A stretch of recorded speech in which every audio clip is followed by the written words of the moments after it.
Lives of the Unconscious, a podcast on psychoanalysis and psychotherapy. Episode 4. Two souls, alas, dwell in my breast. Psychic conflicts.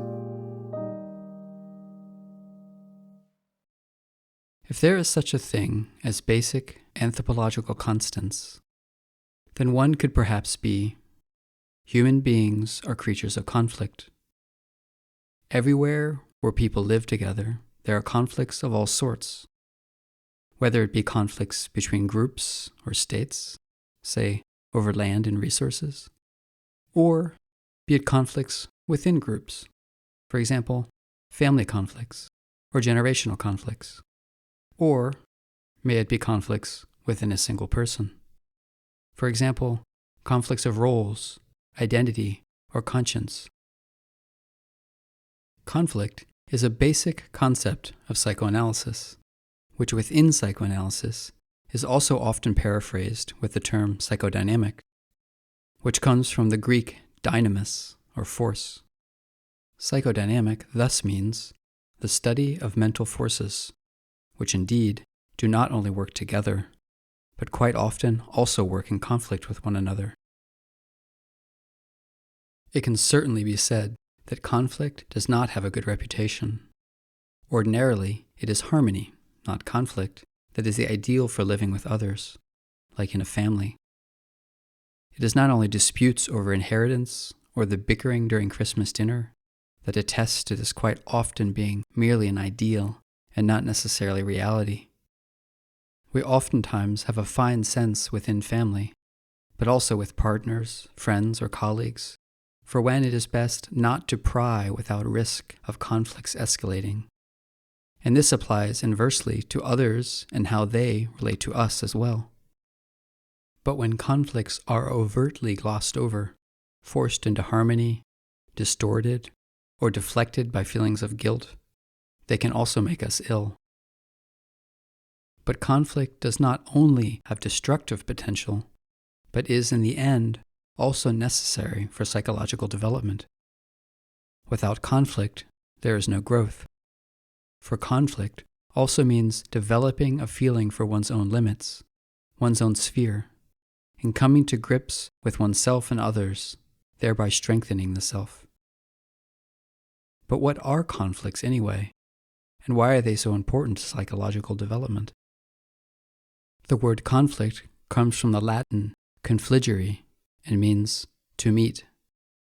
The occurrence of a conflict means, first of all, that there is a meeting of different forces, wishes, and interests. It is important that these conflicts can occur not only between people, but also within a single person. One also speaks of intrapersonal or intrapsychic conflicts, as in the following example. A person works as an employee in a clothing store. Her role as a salesperson means that she should sell as many pieces of clothing as possible. Then she will receive recognition from her colleagues and also gain the feeling that she is a good salesperson. At the same time, another part of her says that it is important to be honest and open with others, not to cheat anyone, for only then will she also feel at the end of the day like a good salesperson and a good person in general. If circumstances permit, these reluctant interests can find a good compromise. The person works in a clothing store with high-quality goods. She can tout the pieces to the customer without having to lie to anyone. If, on the other hand, she works in a shop where she is under extreme pressure from the management to use dishonest means to get customers to buy overpriced junk, then the person will increasingly find herself with an inner conflict. There is, on the one hand, a conflict of roles. The role as a salesperson places contradictory demands on her. Sell a lot, but at the same time, be honest. While on the other, there is a conflict of conscience. Her own interest to keep the job and to be recognized by colleagues and the boss contradicts certain ethical principles. Over an extended period of time, this kind of conflict can produce mental suffering. There are some defensive strategies for dealing with such conflicts and reducing internal dissonance, such as so-called rationalization or identification with the aggressor, about which we will hear more in other episodes. Some strategies for managing conflict involve not allowing the conflict to enter consciousness at all, suppressing it, which, to be sure, comes at the price of constant mental strain. The ability to perceive everything that serves one's own interests as good and right is probably not much more than a perfidious form of self-deception. This example also shows how external conditions can lead to internal conflicts where, like in the example, they constitute a rather intractable dilemma. Indeed, it must once again become an external conflict, like a confrontation with the boss, which could, in turn, have serious consequences. For our purposes, however, it is particularly important to note that there are conflicting psychological forces and interests within a person, not only in one's career, but in nearly every situation in life. We have to strike a balance, find solutions between different aspirations, beginning in the morning with a desire to sleep in, even though we have to go to school or work. Speaking psychoanalytically, a conflict between the pleasure and reality principle. Or in close relationships, the desire for freedom, for living out one's own desires and interests, the free development of the self, unhindered by ties, versus the desire for stability, for consistency, and a deep bond that does not depend on a short-term increase in pleasure. According to the psychoanalytic understanding, the human psyche is not a machine designed for trouble-free operation, and that, if need be, must from time to time be serviced or repaired. It is a constant struggling and balancing of different forces. Those who have promised on a societal level to resolve conflicts once and for all were never far from totalitarianism. Surely, for the life of an individual, the following sentence applies no less. There are indeed only two states in which the tension of inner conflict disappears altogether, in death and in orgasm, which on a psychological level are, after all, not so far apart. La petite mort. People live in conflicts, and yet which conflicts and to what extent sometimes varies greatly. Psychoanalysts since Freud have repeatedly tried to compile a system of fundamental inner psychological conflicts, so-called basic conflicts. According to the classical drive theory, conflicts can be roughly distinguished on the basis of certain psychological needs. Even animals, for example, have a natural drive to preserve and protect their own lives, while at the same time, the sexual drive, which serves to preserve the species, now and again compels them into risky maneuvers in which they put themselves in danger. Here we have a conflict between the preservation of the self and the preservation of the species, or between a protective instinct and a sexual instinct. Perhaps one of you have encountered this kind of conflict yourself. Better known are the conflicts that Freud described using his famous topographic model. He distinguished between various psychological powers that govern our inner life. As in the so-called id, the domain in which our pleasure principle resides. This is where our sexual drives, our craving to possess something, or our aggressive impulses are operative. Its adversary is the superego, i.e., certain norms and prohibitions that we have to comply with in the course of our upbringing, and that we internalize, that is, make a part of our psychological structure. When a man, for example, sees an attractive woman at a party, he may have the desire to touch her or sleep with her. However, he will not simply act on the wish. His superego intervenes and thwarts the realization of his wish. It is not acceptable to grope women just like that, even if you might want to. But if he does it anyway, we would call him a sex offender. That is, something is not quite right with his superego. He does not have sufficient control of his desires. For instance, because he grew up in an environment in which such norms didn't apply. Sexual desires were carried out with violence, for example, by an abusive father. According to Freud, every civilization places a certain demand on every individual to renounce drives. The precondition for living together is that each individual abstains from boundlessly living out their wishes. And where this principle becomes fragile, so too does society. Fortunately, people normally find a different solution than simply imposing their wishes. The psychic authority that mediates between the id and the superego, the so-called ego, helps them do this. It must find a solution to the conflict between desire and prohibition. For example, it would seek out a socially appropriate way to express its sexual desires. That means compliant with the superego. For example, by flirting, asking the person they desire to dance, etc. When we are rejected, we ordinarily comply and relinquish our desire, even if it is difficult and humiliating. Even today, people often refer to this model when psychoanalysis is talked about in public or at school. The model can indeed describe many of our conflicts quite well, but by no means all. In addition, it should be noted that this is a conceptual model for describing certain phenomena, not a hypothesis about the real existence of warring protagonists in our chests, or the expression of certain regions of the brain, even though within neuroscience, the id is time and again associated with the limbic system in our brain. A model is always an abstraction, never reality itself. Its function is precisely to abbreviate and simplify certain facts of reality so that we can imagine them.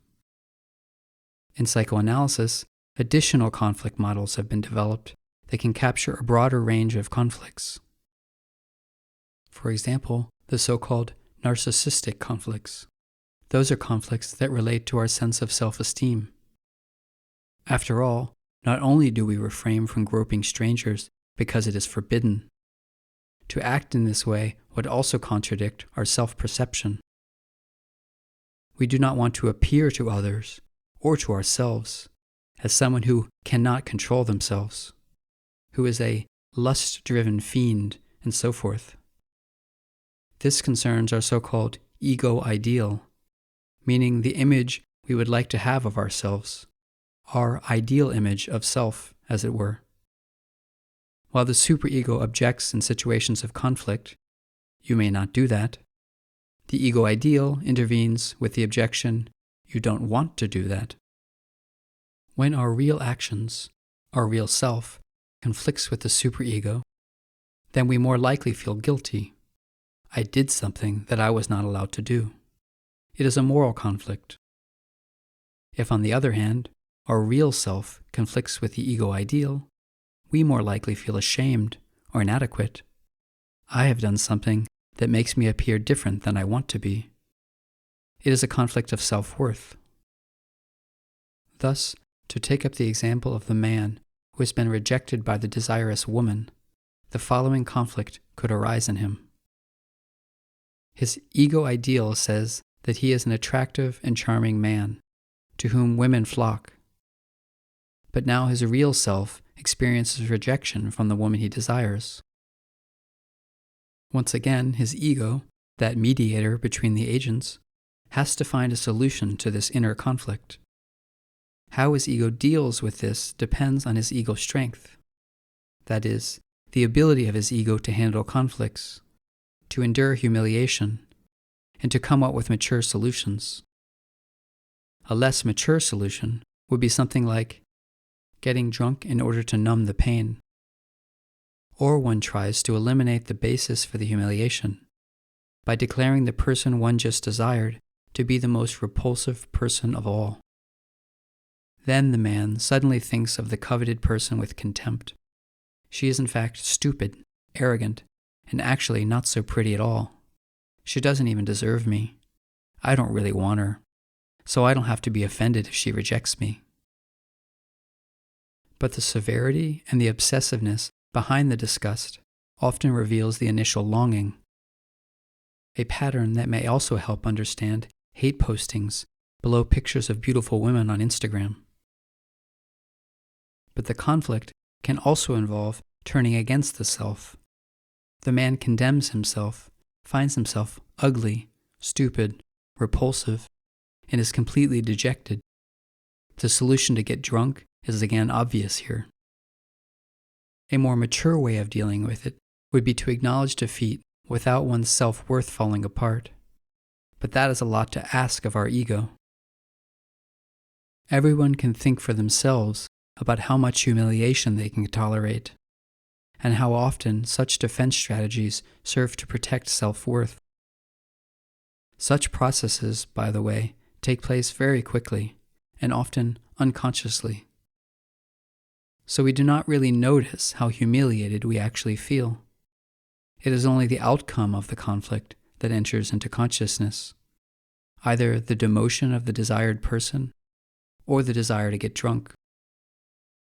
No one can bear failing to achieve their ego ideal forever. If we cannot fulfill our ideals, say, because they are set too high or because of real misfortune, we feel permanently dejected, as is known from studies on long-term unemployment. And yet, even with the ego ideal, we are still far from being able to describe all the conflicts that we must endure over the course of our lives. Some researchers describe certain basic conflicts without referring them all to the model of ego, id, superego, or ego ideal. The conflict model of the Greek-German psychoanalyst Stavros Mentos is, for instance, very influential. In his so-called 3D model, he distinguishes between 3 dimensions that must be taken into account when assessing a psychological conflict. First, the nature of the conflict, that is, whether it is about identity, independence, sexuality, or something else. The second is the ego strength, the so-called structural level that a person possesses in relation to the conflict. Whether they tend to resort to childish ways of thinking and behaving, or whether the person as a whole displays more mature ways of regulating themselves. And thirdly, the so-called mode of processing conflict, that is, the means by which they respond to a particular conflict. Say, in the form of withdrawal, the devaluation of others, the development of certain symptoms, such as obsessive-compulsive symptoms, etc. Even the so-called operationalized psychodynamic diagnostics, a classification system for generating psychodynamic diagnoses, describes a series of basic conflicts that every person must overcome in his or her life. We would like to single out just one of the basic conflicts which occupies us from early childhood to the end of life, and which also plays a central role in most conflict models, the so-called individuation-dependency conflict. Even small children make an effort to accomplish things by themselves, learning to walk, eating with a knife and fork, being recognized for their own achievements. On the other hand, we are dependent upon others our entire lives. As children, we are dependent on our parents, who feed us, help us learn to walk, who look after us, and who we need for a long time in order to develop well. Even as adults, we remain dependent on others, such as colleagues at work in achieving certain goals, our partner to feel loved, doctors when we are ill, and so on. Sometimes self-worth, psychological security, and stability are developed along this fault line between autonomy and dependency. Sometimes the ambivalence of these two sides can be tolerated. Sometimes they are sharply separated. For example, when there is little capacity to enter into relationships of dependency, as when denying an illness is preferred to seeking help. What does this have to do with mental illness? Specific experiences and adverse solutions to the autonomy-dependency conflict can increase susceptibility to mental illness.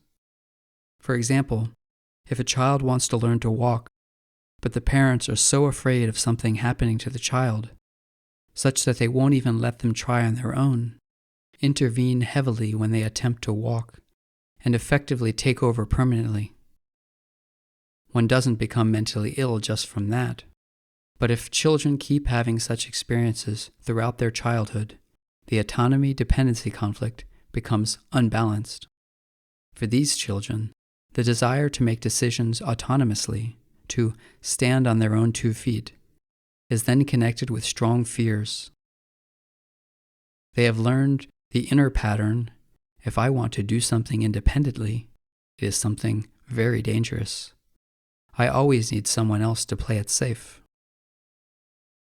Over a long period of time, this need not lead to the onset of a mental illness. However, it is often the threshold into adulthood that poses difficulties for people with such experiences. For example, moving away from home to start studying, making decisions independently, living alone, etc. This involves freeing oneself from dependence on one's parents and developing a more autonomous way of life. If this does not go smoothly, because of overwhelming fear or because young people feel guilty for leaving their parents, for rejecting them, for standing on their own 2 feet, then the ego cannot find adequate strategies for a resolution between the need for autonomy and the need for dependence. It can then lapse into a completely passive mode, not doing anything anymore, always letting others incite, compel, and demand activity. This can easily lead to interpersonal conflicts, as with roommates in a shared flat when it comes to loading the dishwasher. However, behind this, there is in actuality an autonomy-dependency conflict. The relationship to the parents is replicated in this relationship to the flatmates, and so this person then finds themselves on the threshold to depression. Now, in addition, come other discouraging experiences. For example, failure in their studies, which are furthered by passivity. A vicious cycle can be set in motion. Even more withdrawal, even less sense of achievement, until a manifest depression in need of treatment develops. An inverse resolution to the conflict is also possible. A person then avoids becoming dependent, makes every effort to always remain autonomous, tries, for example, to gain positions of power from which they have control of others and not vice versa. Here it can become a problem if one day a relationship of dependency does in fact form. For example, because the person gets sick and is reliant upon the help of others. Often fear of illness is linked to fear of dependency. Or in a romantic relationship, which indeed always requires forming dependency to some extent. Or in a therapy, in which the fear then often arises of becoming completely dependent on the therapist. Conflicts during the separation from one's parents are, by the way, typical in our present day. In many societies, the bond between children and parents is perhaps more intense than ever before in history. This should in many ways be welcomed, for example, in the decline of violence against children, which until not so long ago was indeed still considered completely normal, as is still the case in some countries. But there is also a downside, namely the difficulty young people have in detaching from parental relationships and forming an autonomous and mature identity.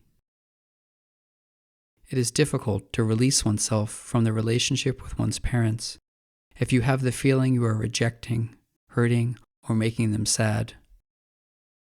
And the stronger the bond with the parents, the harder that is. especially if the children's dependency also fulfills a central need of the parents. For example, to have in their child someone for whom they are important and who is dependent on them for care. Parents must also cope with this separation conflict when the children leave home and grow up, and they must confront their own aging. Often, behind a young person's mental illness, there is primarily a generational conflict. The young person's difficulty in freeing themselves and the parent generation's difficulty in letting go.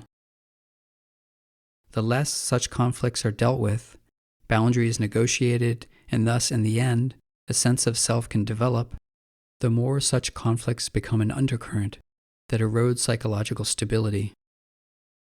True to the words of Johann Wolfgang von Goethe, healthy compromises turn conflicts into chronic diseases. Conflicts occupy us from the cradle to the grave. Usually the solutions to these conflicts are not rigid and mechanistic. Rather, there is a back and forth, a complex mixture of different conflicts and the formation of compromises. The characteristic feature of a mental illness is just this, that strategies for resolving these conflicts become rigid and inflexible. The psyche is no longer able to react flexibly to the demands from different situations in life. The therapeutic work in psychodynamic treatment, becoming aware of and dealing with conflicts, does not mean that these conflicts can be solved, or that they can be completely mastered. Often enough, it is a matter of becoming capable of dealing with conflict in the first place, to be able to tolerate and deal with disputes, but also inner ambivalences and contradictions. The human in conflict is the living human. The completely harmonious psyche, the bliss of a state without conflict, is perhaps a dream that we can only touch for seconds.